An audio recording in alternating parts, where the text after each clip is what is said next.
रमा एकादशी व्रत कथा। धर्मराज युधिष्ठिर ने भगवान श्री कृष्ण से पूछा, हे जनार्दन, कार्तिक मास के कृष्ण पक्ष में जो एकादशी आती है उसका नाम क्या है, उसकी विधि क्या है और उसको करने से क्या फल मिलता है? कृपया करके विस्तार से बताइए। भगवान श्री कृष्ण बोले, हे युधिष्ठिर, कार्तिक मास के कृष्ण पक्ष की एकादशी का नाम रमा है। यह बड़े बड़े पापों का नाश करने वाली है। मैं तुम्हें इसका महात्म्य सुनाता हूँ, तुम ध्यान पूर्वक सुनो। राजा मुचकुंद और शोभन की कथा। प्राचीन काल में मुचकुंद नाम के एक प्रतापी राजा थे। वह बहुत ही दानी, धर्मात्मा, सत्यनिष्ठ और भगवान विष्णु के परम भक्त थे। उनकी इंद्र, यम, कुबेर और वरुण जैसे देवताओं से भी मित्रता थी। राजा न्याय के साथ राज्य करते थे और उनके राज्य की समस्त प्रजा भी सुखी और संपन्न थी। राजा मुचकुंद की एक सुंदर कन्या थी जिसका नाम चंद्रभागा था। राजा ने अपनी पुत्री का विवाह चंद्रसेन के पुत्र शोभन के साथ कर दिया। एक समय की बात है, शोभन अपनी पत्नी चंद्रभागा के साथ अपने ससुर राजा मुचकुंद के घर आए। उन्हीं दिनों रमा एकादशी का व्रत आने वाला था।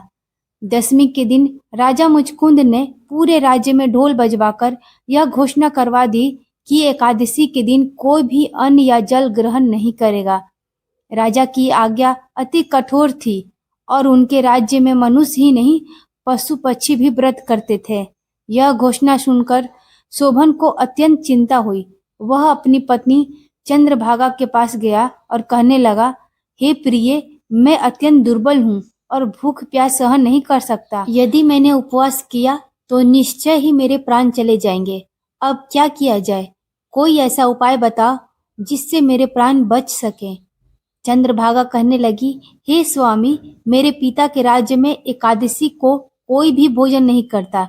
यदि आप भोजन करना चाहते हैं तो इस राज्य से किसी दूसरे स्थान पर चले जाइए, क्योंकि यदि आप यहीं रहें तो आपको व्रत अवश्य करना पड़ेगा। आप जानते हैं, मेरे पिता की आज्ञा टालना असंभव है। शोभन ने कहा, हे प्रिय, ठीक है, मैं व्रत अवश्य करूंगा। जो भाग्य में होगा वह देखा जाएगा। इस प्रकार दृढ़ निश्चय करके शोभन ने व्रत रख लिया।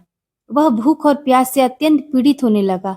जब रात्रि को जागरण का समय आया, जो वैष्णवों के लिए अत्यंत हर्षदायी होता है, वहीं शोभन के लिए बहुत ही दुखदायी हुआ। प्रातः काल होते होते भूख प्यास के कारण शोभन के प्राण निकल गए। राजा मुचकुंद ने सुगंधित काष्ठ से उनका दाह संस्कार करवाया। चंद्रभागा अपने पति की मृत्यु से बहुत दुखी हुई, लेकिन पिता की आज्ञा मानकर वह सती नहीं हुई और पिता के घर में ही रहने लगी।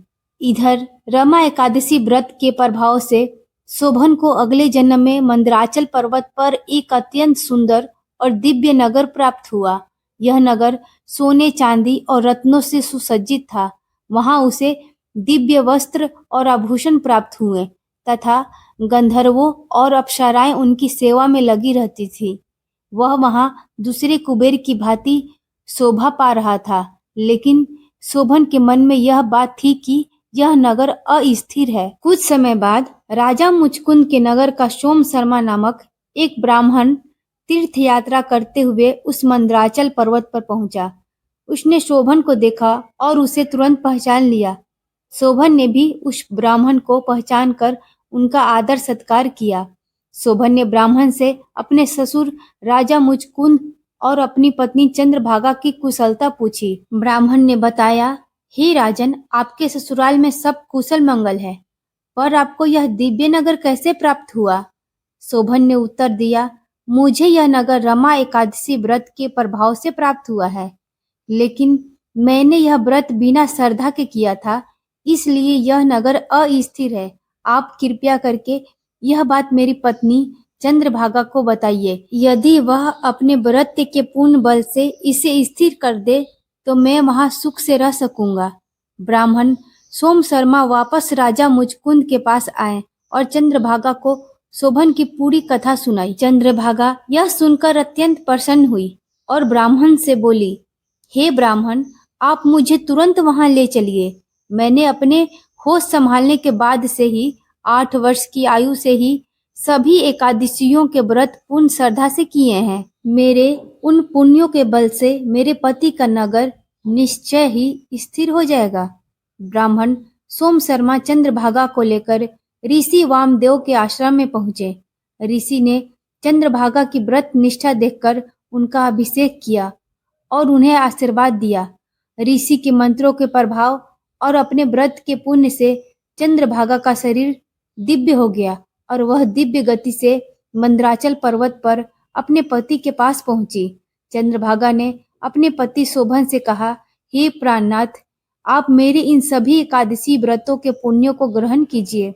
चंद्रभागा के पुण्यों को प्राप्त करते ही शोभन की वह अस्थिर नगरी तुरंत स्थिर और अटूट हो गई और दोनों पति पत्नी दिव्य भोगों को भोगते हुए वहां आनंद पूर्वक रहने लगे। भगवान श्री कृष्ण ने कहा कि हे युधिष्ठिर, रामा एकादशी का व्रत करने वाला मनुष्य इसी जीवन में सुख भोगता है और अंत में वह सभी पापों से मुक्त होकर भगवान श्री हरि विष्णु के परम धाम को प्राप्त होता है। यह एकादशी व्रत की महिमा अत्यंत ही महान है।